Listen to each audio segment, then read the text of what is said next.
So how long have you been doing lending on the institutional versus the private money side? What were some of your major learning lessons along the way to build up such a great amount of reoccurring business with loans for investors? For these people who are just starting to do like private money loans and different kind of transactional deals, like how would you go about looking at these deals and decide I'm passing on this one or I'm gonna jump ahead, like for people just getting started? I think people that are successful in life, like the real achievers, right? Yeah. Are people that need to be successful. Like everybody wants a nicer car, a bigger house, more friends, this, that, whatever their desires are. Yeah. But you're gonna want it. It doesn't just show up, right? But it's all about alignment. Who are you aligning with? Alignment is your assignment. Alignment is your assignment. As soon as I'm done, I'm gonna check those out. So Nice. Travis, Tyler. Yeah. Morris. Yeah. Justin. What are we doing, Justin? We are here with Tyler and Travis. We met in Chicago about 9 days ago when we started the Creative Nation tour with Pace. So Tyler here is a big money lender all around the country. So he does transactional loans. And what other kind of loans do you do? Oh boy. So I do private money, which is obviously different. You know, that's based on it's private money gap, first lien position, second lien position, third lien position, if it makes sense to do so. And of course EMD and transactional funding. So a lot of different options from a private money lending standpoint. But what I really do all day is I sit here and grind, and we've got hundreds of millions of dollars behind us that we deploy out to investors that are looking for fix and flip loans, DSCR loans for both short-term and long-term financing. We get into a lot of ground-up construction. I love ground-up construction, right? Like, Beautiful. Including the ground-up construction where you're doing a single family, or if you're doing a community development. I've got one guy right now. He's got 168 lots in North Carolina. We're putting that deal together, but it's going to be a high-density kind of a build-out, and it's going to be about a $30 million ARV. So I'm always willing to take a look, and if I can't get a deal, maybe I can refer them on to somebody that can. But you can always make a good contact. So you do everything from transactional, private money, and institutional money. That's right. Yeah. The institutional, just to be clear, I've got a lot more institutional money to play with. Yeah. I do my own capital to deploy. It's infinite with them, right? Close to it? Probably not infinite, but yeah, it's larger than we'll probably be able to achieve. Yeah. Yeah. Okay. So how long have you been doing lending on the institutional versus the private money side? So that's interesting. The private, been doing that since my first loan went out the 24th of August this year, so a little over 2 months. Okay, wow. 2.5 months. The institutional lending, I've been doing that since essentially 2002. So, Beautiful. yeah. So what do you think let's start with the institutional side. What were some of your major learning lessons along the way to build up such great amount of reoccurring business with loans for investors? So I actually do work with a lot of first-time investors, or more so I'd say the bigger audience is people that have done 1 to 5 loans, lifetime, right? And just helping them to, just nurturing them and just being available for them to answer questions.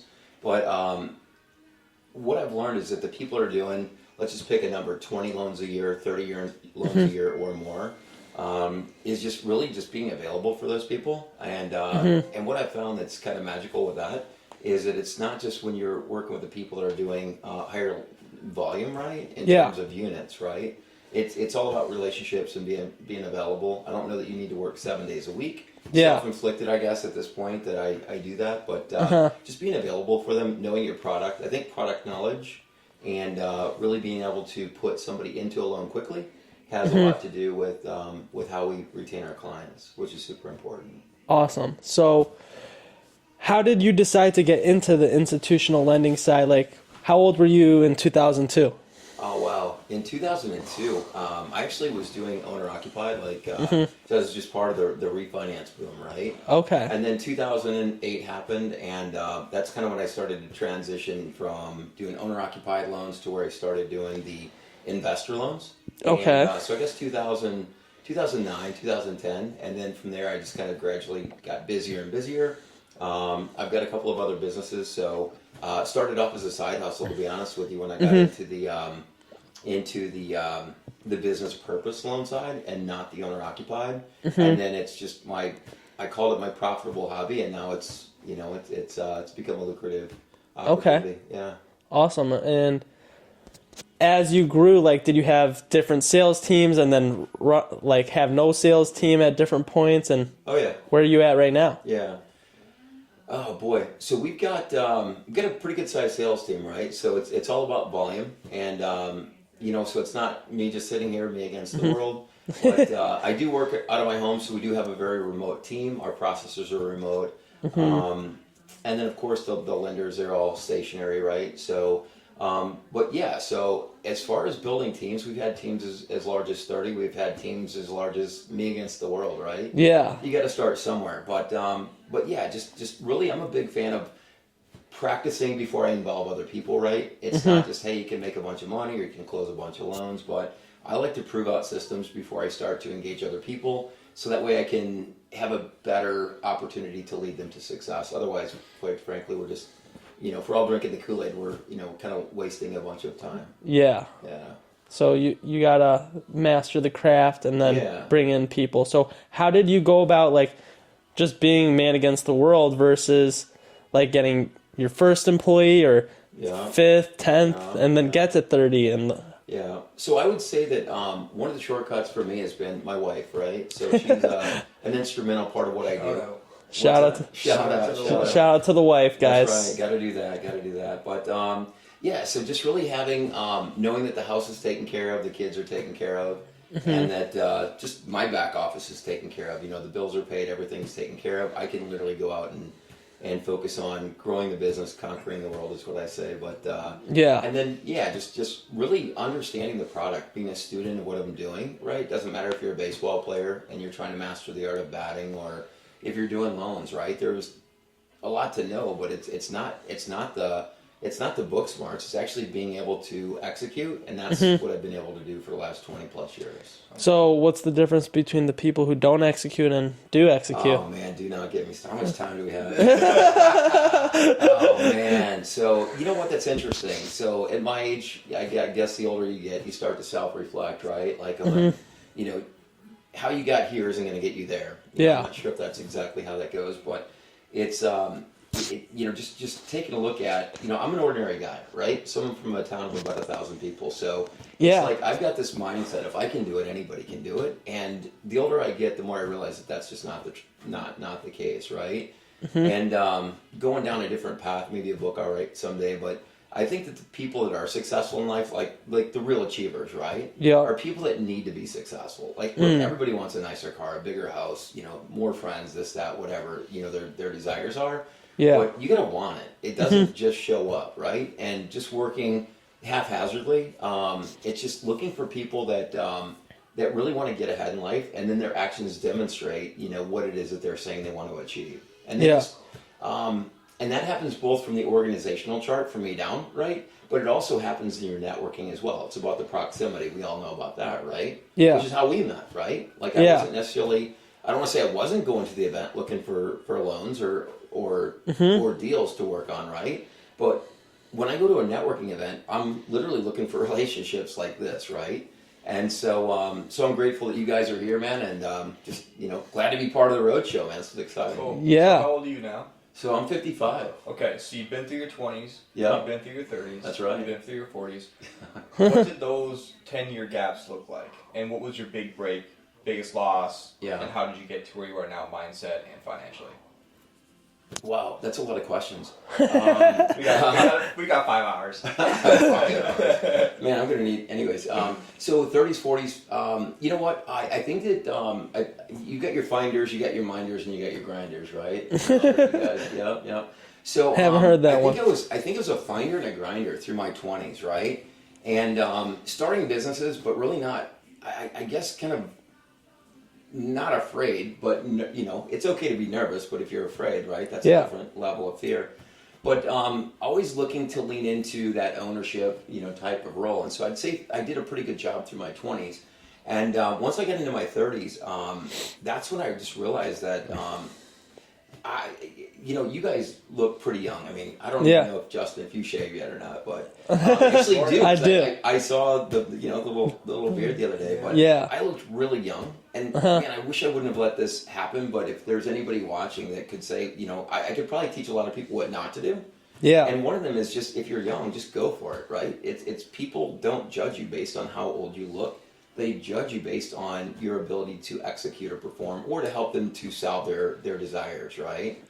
And so I really let that get to me. I had to get over that pretty quick. I sold medical equipment, handheld devices for in-office surgical procedures in Cincinnati for a number of years, and you really have to get over the age thing pretty quick, right? But so I would say in 30s, I got married, started a family, and just realized that, hey, I've got kids around, and so Took more action. oh man, you know what? Yeah, like I really found the right person. We've been married for over 20 years. Beautiful. And, so just alignment, right? It goes to whether it's at home or in business. I think that alignment is so important. And some people struggle with that, right? People grow up and they change, and it's just you got to be pretty unselfish in business and in the personal life to be able to stay married, right? So different conversation, but. So going through the 40s, it was just like, had to do some reinventing along the way, but I would say at about 38 years old, that's when I really just kind of like realized that, hey, I've got this. And I didn't know what that meant. It came with, just about zero clarity, but it did come with a level of confidence that I felt like the community that I was building, the peer groups that I was surrounded with, the people that I called my friends, were different than people that I was spending the majority of my time with, even in my 20s, right? Got you. And so I think the proximity, man, I just keep going back to that. I've got a couple young kids right now, 19 and 21, and man, if they don't learn anything from me, it's all about those people that you surround yourself with. So going through your 50s, man, it's like I don't know, man. I just started doing these private money loans 2 months ago, right? So at 55, but you're in the right rooms. I'm in the right rooms, and I do have a background in understanding underwriting, processing, ARDs, just the whole math of things, right? With doing loans for 20 years, you gotta. Yeah. So it's kind of a nice blend, and all of a sudden, it's like, hey, I should be lending my own capital, and the first deal that came to me was a $200,000 gap loan. It was for a ground up construction in Gatlinburg. And the next day we funded a very large EMD, and it's like, here we go. So anyways, we just started deploying capital like crazy. And what's really cool is deploying capital is the easy part, right? It's getting that money to come home. Oh, yeah. It's like, hey, we need another month, we need another week. And it's just having the patience, and I'm an investor as well, so I understand that projects do take longer. Permits can, can be a pain to get those, but always plan for it to take longer. Exactly. Right? Yeah. And most people have, that optimism. It's going to be done in 2 months, and add a month for days on market, and then all of a sudden it ends up becoming 6 months. That's happened to all of us. Yeah. If it hasn't happened to you, you're not trying hard enough. Yeah, not doing enough deals. That's right. Yeah. I don't know. So how does that look like being a dad now with your kids 16 and 21? No, 19 and 21. 19 and 21. Yeah. So how does it look now? I know I struggle with it. I don't even have kids yet. It's like when I'm getting to where I want to be and going along this journey, there's so many day-to-day, week-to-week, month-to-month, year-to-year lessons that you're like, oh, that's why that happened. Yeah. That's why that happened. Yeah. So it's the difference between am I going to call to them or kind of just like vicariously live through them in a way and say, hey, you should not make these mistakes because I already did. Yeah. We all know how that works out. They just rebel super quickly. Yeah. So how do you find the balance between, hey, I know what you're about to go through and I want to give you advice, but I also know I don't want to helicopter you. Right. Because I need you to do your own thing and fail. Boy, you know what? It's I think that there was a period, if we're being honest, when my kids were in their teens, teenage years. I've been a pusher, right? Like I push my kids to do things that are out of their comfort zone, right? And Yeah. it might be sports related, it might be work related, but you gotta know your kids too, right? We've got a guitar set over here. I had 3 of them. Yeah, right, and another one over here, and I think there's another one over there. Yeah. But I put both of my kids right here on this couch and said, hey, we're going to learn the guitar. And I've got, I don't know if you call it fat fingers, 2 left hands or whatever. Sausage fingers. Sausage fingers. That's a train's way of saying it. So my older son didn't really catch on to it. My younger son didn't like it, but I could tell he wasn't so turned off by it. And, just kind of kept leaning in. And now we've got more guitars than I thought I would ever have. But Do they all play now? No. My younger guy, his name's Justin, and my older son's Jacob, and my wife, her name's Julie. So we got the J's. Yeah. But But yeah, so I do push him hard. Just for an example, Jacob graduated from high school, and I knew that he wasn't, or Justin graduated from high school, and I knew he didn't want to go to college, and so we were trying to figure out a creative way to lead him into the world. I've always said we're raising eagles around here, you know. Yeah. So how do we get these kids successfully on the path of life, right? And so I have some pretty interesting connections, relationships, a nice little network of people. And I called one of the guys that I know at Cardone, and said, I can't get your kid an interview, but I can get you a number. So gave the kid the telephone number, and about a month and a half, 2 months later, he said, hey, they want to meet me out in Scottsdale. And he got the job, and his first job out of high school was selling for Cardone out in Scottsdale, where he's been out there for about 1 year. And so he actually, and I were on the phone last week, and I don't know if I shared this with you guys last week, but the way that I like to subtly, sometimes not so subtly, give my kids lessons. So Justin's sitting at Scottsdale. He's just up by the Scottsdale airport, and this plane flies over, and he takes a picture, and he sends it to me. And he said, hey, Justin, I said, that picture that you just sent me is awesome, but the difference between the guy in the back of that plane and me is that guy's a better delegator than me. And so, remember when we first met, and I talked to you, you challenged me. You told us that one. Yeah. Yeah. So I thought I told that, but I thought I would share it here. Yeah, it's a good one. Yeah, so subtly, like they're gonna come up with their own way of learning things, but if I can put little breadcrumbs in front of them like that, my hope is they hear what I'm saying, and that at some point it registers way before they're my age. For sure. Yeah. Delegation is huge. A lot of people got to get really good at delegation. I am bad for it. I grew up a contractor, right? Blue collar family. So for me, it's like if it's not my way and I'm super anal and OCD, then I just throw everything up. Like, just give me it. I'll do it myself. Right. But he's really good at delegating. I'm making sales calls all the time. He's always talking to team members and hiring people. And I'm like, bro. Yeah. I need to get on the bus and go with you guys. You gotta get a new bus. We're going to have to get a new bus. This is a little small. A longer bus. A longer one. Short bus. Go to a coach bus or something. Yeah. Sick. We could all do It would be, right? Yes. Bring the guitars. Maybe we bring like 50 people on the trip. Grab a bigger than a... Yeah, no.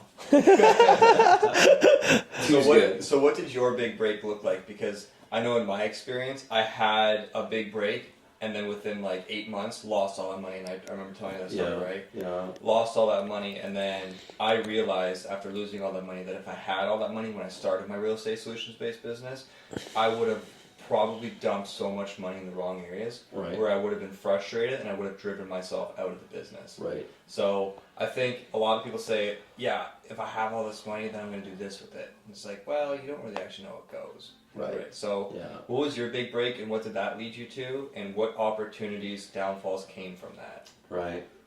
Man, so I'm going to go back to what I said before. It's about alignment, right? Truly a big break that I had. I've got a couple of other businesses, so just my grind is the loans, right? Yeah. But I've been able to involve myself in a couple of other businesses, right? 2008 happened. We actually started a marketing company. My wife actually manages it's website development, Google lead generation, things like that. That's actually she still does that. Yeah. Okay. That's how we pay our bills. I mean, we've got a lot of clients that we service their website. We manage their search engine optimization, lead generation. And we were able to be invited in on a roofing opportunity back in 2018 for capital and also for marketing was our contribution, which ended up being more than that. I do all the recruiting for the company and so forth. But anyways, we were able to take off of that company. We did over $10 million in sales in our first 2 years. We did almost $20 million last year in sales, and we were able to get together successfully with the private equity for an exit this year. So unrelated to what we're talking about, but undisclosed amount. Yeah, undisclosed amount for sure. But it was a good one. NDAs in the chat. Yeah, right. That's right. So, but yes, that's a breakthrough. But again, it's like complementing. It's complementary relationships, right? I've got a business partner who runs the day to day and does an amazing job.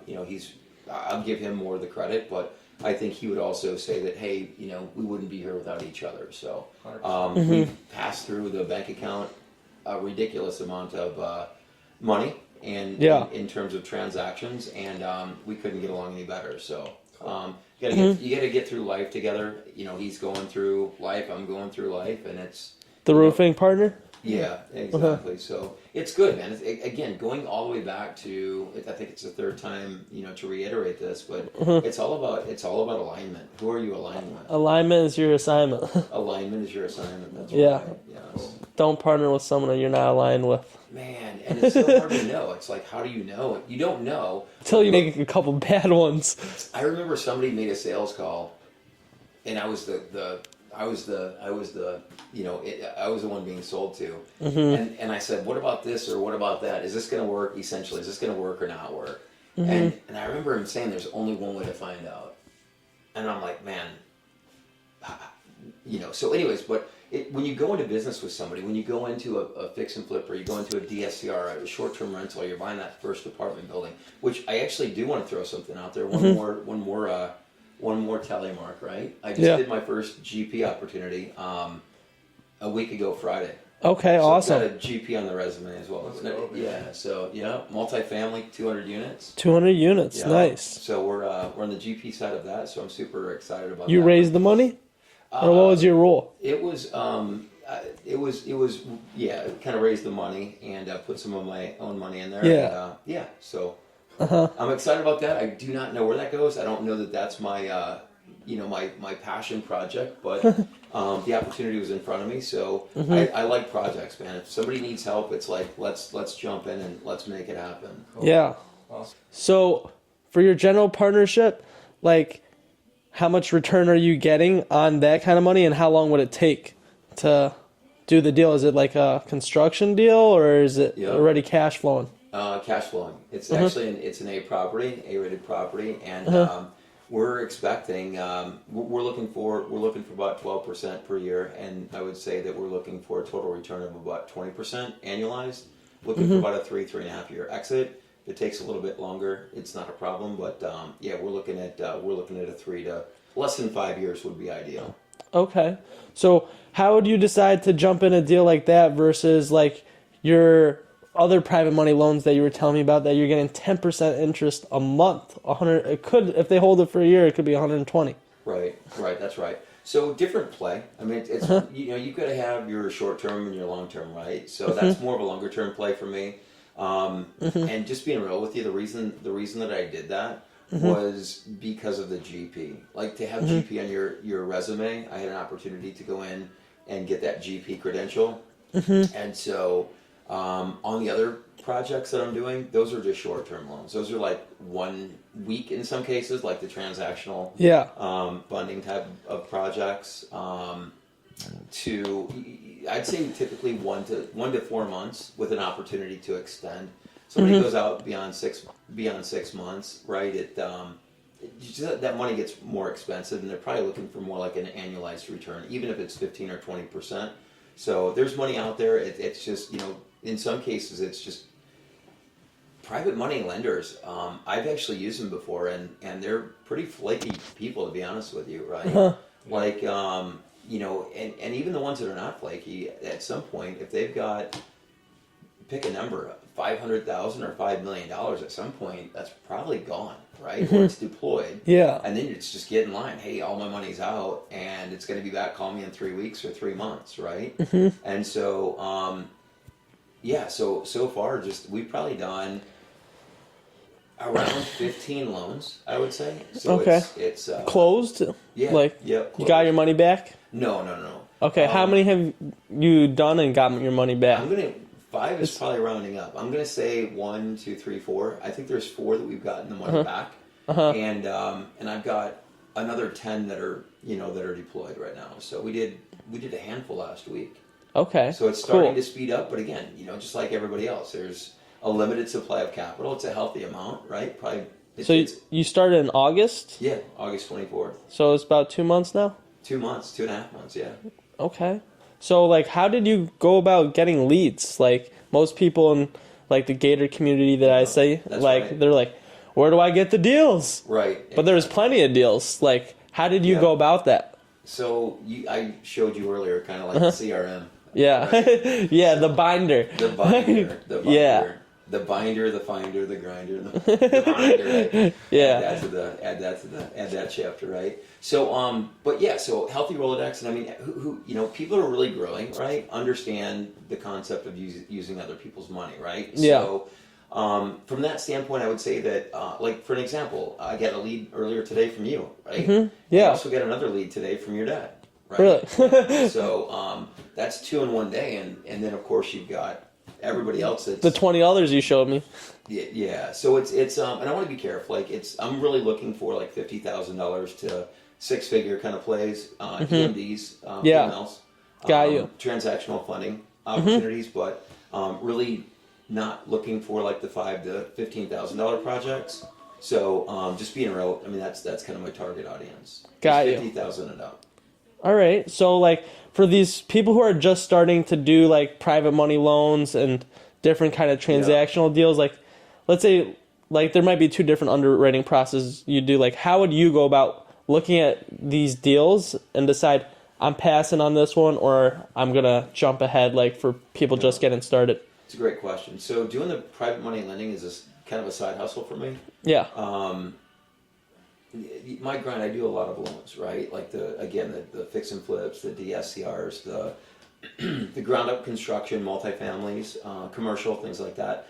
But so when I'm doing PMLs or I'm doing gap, right? If I'm doing a PML, gap, first lien, second lien, third lien, or I'm putting money into escrow and it's getting deployed, right? Yeah. I will require 2 to 3 times whatever I'm putting in equity in a stabilized property that's unrelated to the one that we're putting.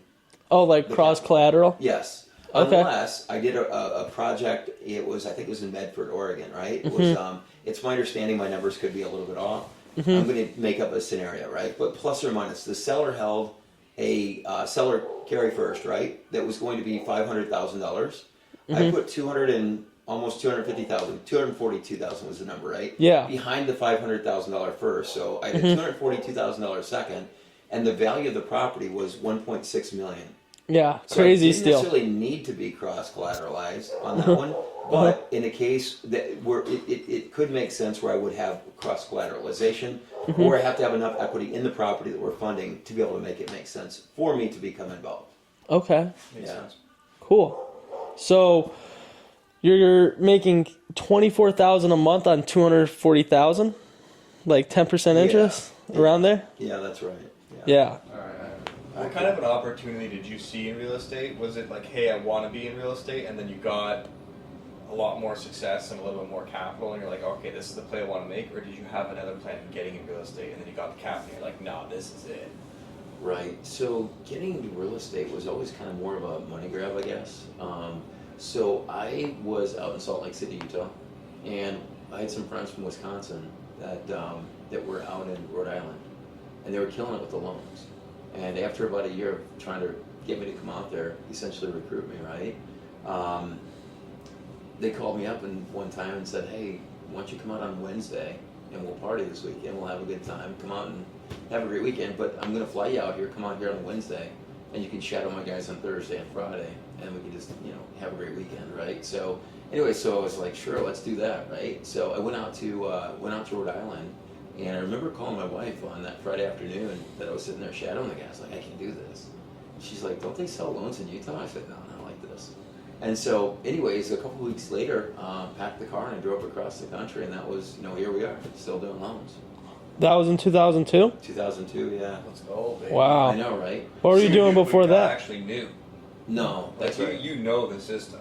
Yeah, oh yeah. So it's, and there's a lot of people that have been in the business for 20 years, but they're just grinders, but they never really kind of like really learn their business. But it's like, man, if you're gonna do something, I just want to know what I'm doing, right? To the extent that I'll never know everything. The underwriting guidelines are always changing and so forth. But if I can know my product, like I can confidently get on the phone, answer somebody's questions, and maybe I'm not the right fit, and I'm okay with that. But it's I work harder.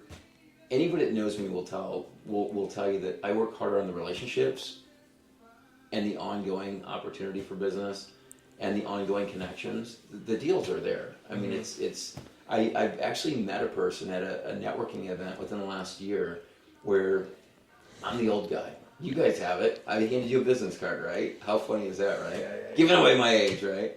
But I gave out business cards when I first started too. Like, what's this? You know what? I want everybody to go home. No one really uses emptying it. out their pockets. I want my business card to be on their desk. So Yeah. it's very strategic, right? So I want to be on their phone, but I also want to be on the desk when they wake up in the morning. So, but yeah. This road trip, we've got like not everyone, but like the older guys are giving us business cards. Yeah. We got this sink that we don't even use in the RV van. Yeah. And I just keep tossing them in there. Got to do so many. We're like, all right, there's too many here. Let's put it in the drawer. We haven't even looked at them yet. We But gotta everyone that text all texts those us is people. Just like, hey, Tyler, private money lender, Yeah, met in yeah, Chicago. yeah. Copy paste into the contact. Yeah. Sub to road trip. Yeah. Boom. Yeah. So Yeah. the goals by the end of the trip, we're gonna do over 2,000 contacts by the end of the trip. Nice. New guys, buyers, wholesalers, Yep. and private money lenders. Nice. That's the main four. Nice. Awesome. What else are you gonna do in your 20s? Chase tail. It's possible. Yeah. So we think it's just the more and more that I think about this opportunity, Pace is probably never gonna do this again. And right. nobody I went to 10X GrowthCon Yeah. probably 7-8 years ago now, Yeah. and the amount of numbers and business cards that I picked up there, I called everybody as soon as I got home. Like, hey, we Right. met at 10X, Yeah. how can we Yeah. make money together? Didn't go anywhere because I was so green and I didn't know what I wanted to Yeah. do yet. Yeah. But this is like super concentrated. You've got all these same four type of people and real estate agents, which is like, whatever.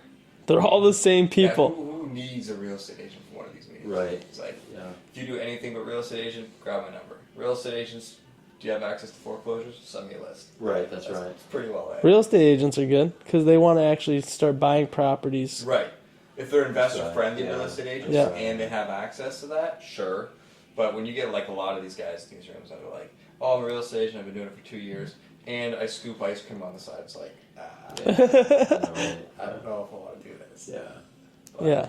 So I got a question for you guys, right? Like, Yeah. What's you guys out get you out of bed in the morning? Like what are your, I mean, for your audience, because I know that you were doing a lot of interviewing, but kind of turn the tables a little bit. Like what's got you on this life journey?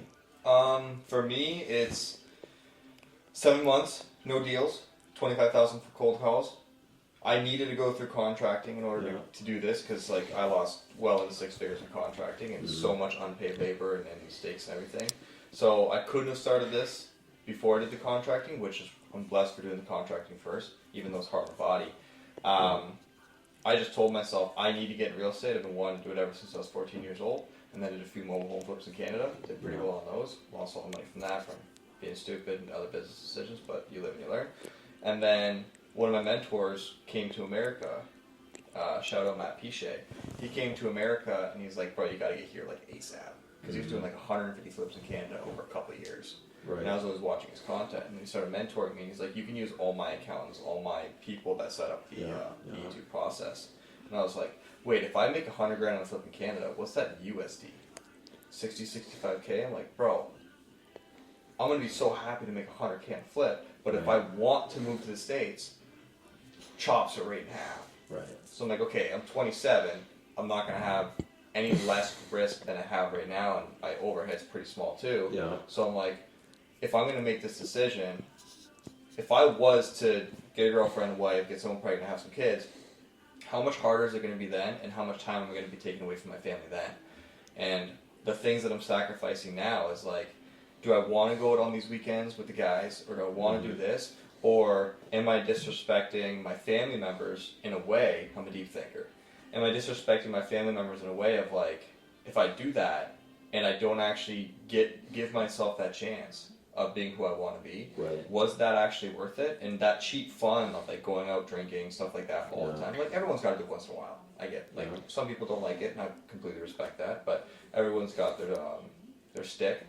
So doing it in moderation is great, but for the most part, it's like I have given myself absolutely no choice to be like, okay, you need to learn as much as possible, as quick as possible, and get successful in this industry as fast as possible, so you can go on to the next thing and the next thing and the next thing.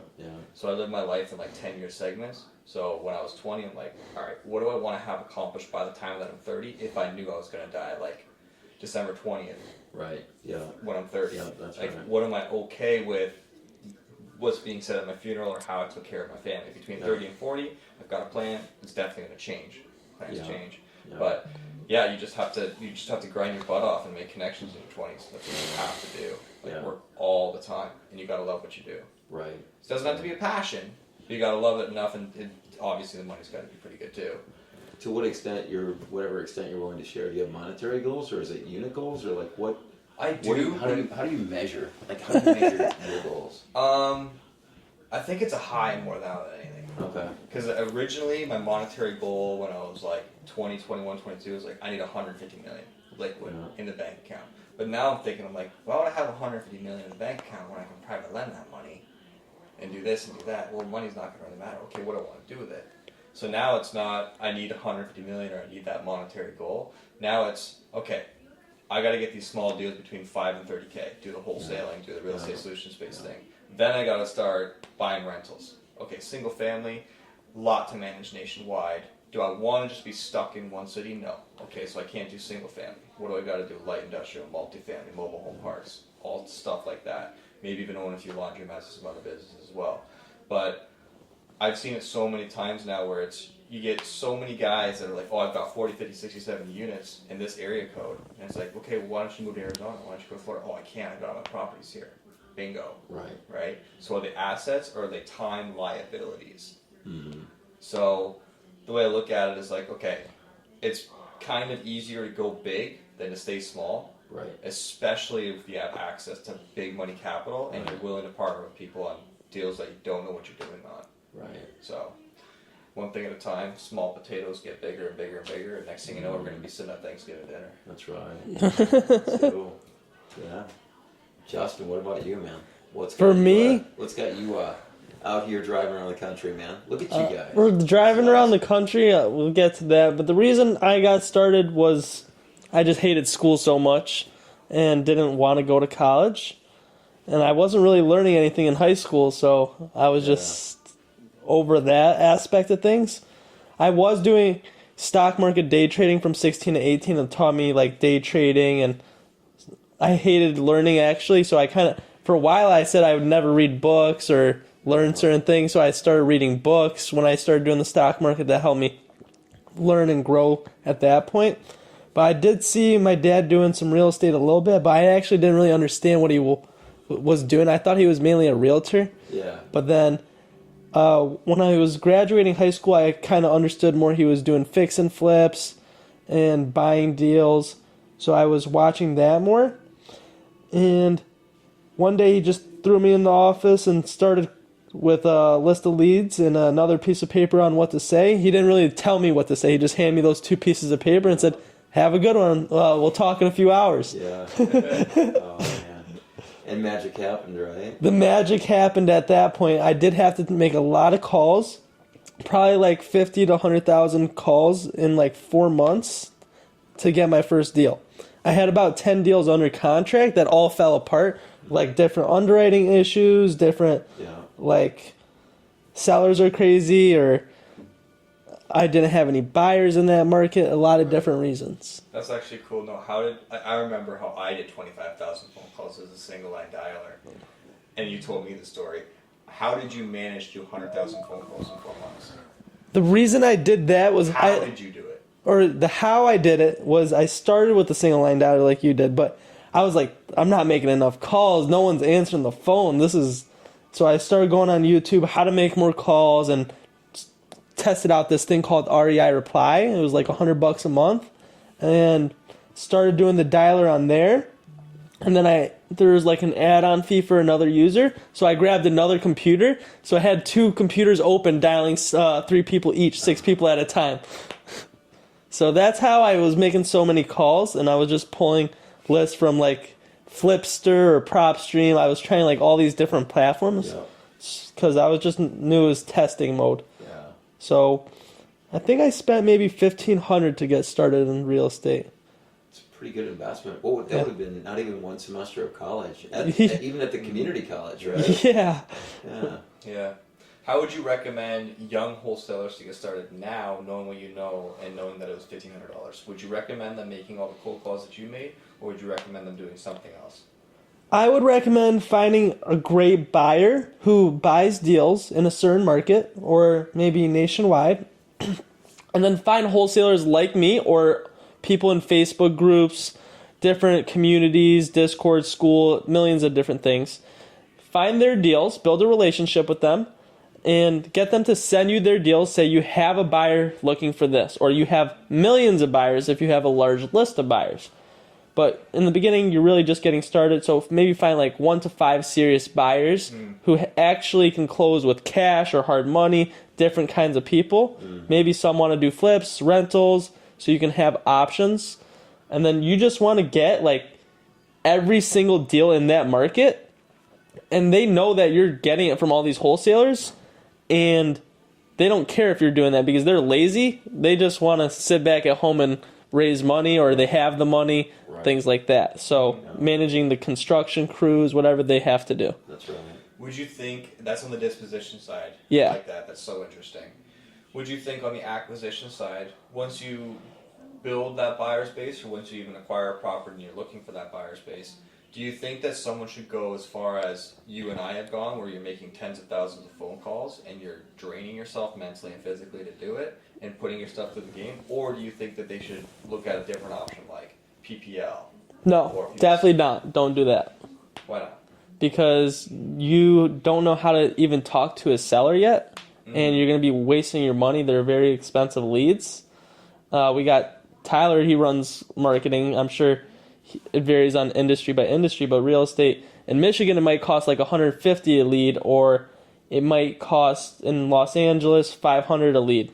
So you got to figure out, is that going to be worth you spending 10 leads, and it could be $5,000 for 10 leads, and waste all that money? You have to be able to put money in that you're willing to go to zero no matter what, because you're just getting started. You just need the proof of concept. Get some money, reinvest. Get some money, reinvest.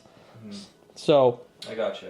Or you can find someone like me and Justin. What we're doing is we're actually giving newbies warm leads. They get someone on the phone. If they say, yes, I am interested in selling my property, they can get a little bit of information about the property, transfer the phone call to us, or have them book an appointment with us if they are not on the same time zone as we are, or we're already busy. We'll close the deal, and we'll actually give those newbies a commission on that. So we are going to be starting Zoom calls with that. If you guys are interested in getting free leads that we paid for, learning how to make calls to sellers, and making money doing it, all you got to do is show up.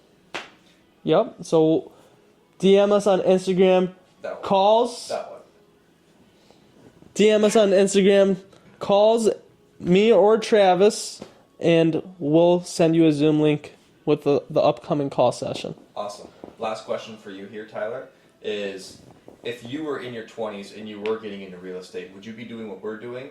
Would you do something else? And how do you think you'd approach it differently than you thought you should have approached it maybe when you were younger, knowing what you know now? Yeah, I think that a nice path is doing the wholesaling, right? Like, I love what you guys are doing, right? Because you get to be around people like myself. You're around people doing deals, right? 100%. You're around sellers, you're around buyers, you're around contractors, you're around lenders, you're around private money lenders. You get to meet guys like, Pace in the community, right? Like, how cool is that, right? Jamil, like, I loved your video. Yeah. Shout out to the crew, right? You watched the podcast with him? Of course I did. How did I miss it, right? How So did right this there guy on the big lose screen, 12 million, man? Yeah. So just I'm just a huge fan of young people that have success. And what I would say is do what you're doing to the best that you can.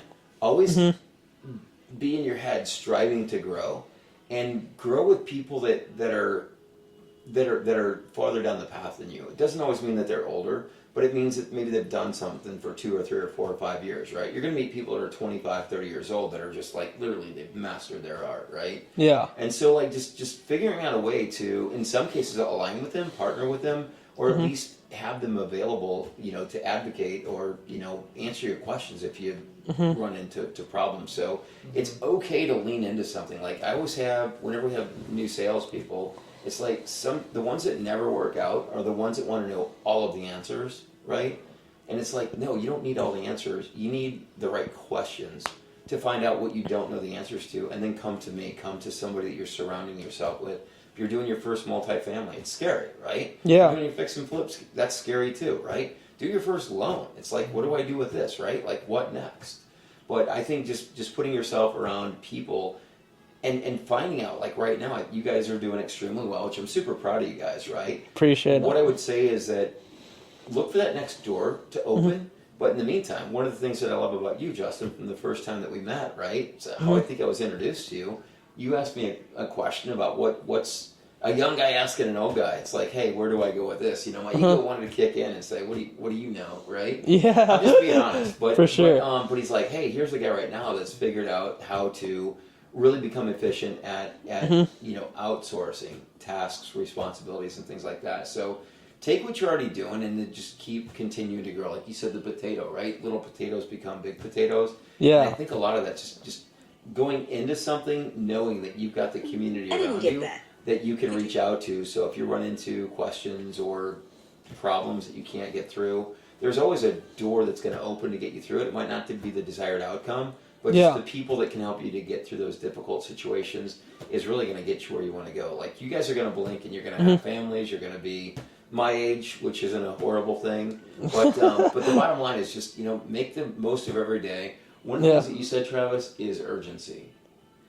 Crucial. Your life changed when you said that you got that urgency, like right now, not tomorrow, but like right now. So you know, it's got to be a need to be successful, not a want, right? Yeah. And it's got to be urgency. And in the community that you're in, with the Sub 2 community, the Owners Club, the Gate, just everybody, all the hands that you guys are shaking. You guys are running into a lot of RIA group members in each one of these locations that you guys are going to. For sure. Man, just how do you follow up with everybody? And the answer is you really probably don't. But you try to pick the people that you think are going to be instrumental in your journey. So that's what I would say is hand select the people that you think are going to get you where you want to go. And really focus on the relationships with the select few that seem to be most important to you right now. For sure. And I believe your vibe will attract your tribe. We may not talk to everyone individually, but we're hosting these Zoom sessions to try to get back to everyone like on one-to-many, and then answer people in groups, and then the right people will build long-lasting relationships. I'm going to be there. Can't wait. Okay, cool. So happy to be part of the road show here, man. Just huge road show. My house. Yeah, You're very welcome. this is his house, guys. You see his kids right there. They're gold. Absolutely. So your kid. One more last thing, actually. We got to shout out your other son, Justin. Yep. He's doing wholesaling now? He's wholesaling, yeah. He was with Cardone for about 8 months, and he's doing wholesaling now. And he's with a guy that I think is really a good person for him. I think he's at a good spot right now. But you know, what was the first night you and I met, right? I had him jump on the phone with you guys. Like it's all about trying to get him plugged into guys like you. So love what that kid's up to, and seems like he's focused and on that journey. He's going to be one of those guys right there beside you guys every step of the way. Yeah, that's awesome. For sure. I'd love to connect with them more and do some deals. Let's do it. Awesome. Yeah. All right, guys. If you made it to the end, you're likely kind of a killer. You just got to prove yourself. So let's get to doing some deals. You guys need to get going. Let's help each other. Let's get going. Let's do more content like this with you guys. We want you guys to succeed because we want you guys to surpass us, and then we can look at you like a little bit of jealousy, a little bit of envy, and we'll work together with you on everything. So if you guys watch this video, hit that likes button, hit that subscribe button, hit all the stuff. Everything that you want. You can even donate. Can they donate? No, they can't donate. No, we're not accepting donations. You can do Cash App. You can do PayPal. What you can donate is a follow to Tyler. What's your number? What's your Instagram? How do people get a hold of you? Got it. ccapfunding.com. www.ccapfunding.com. Instagram is Tyler Morris 2222. Okay. Tyler Morris 2222. Okay. And, yeah, phone's always on. Always looking to network, and whatever I can do to help, that's what I do every day. Okay, beautiful. Yes, reach out to Tyler, guys, and he's going to help you all around. Yep, let's go. Let's go. Right, thanks, Tyler. Yes, sir. Have a good one.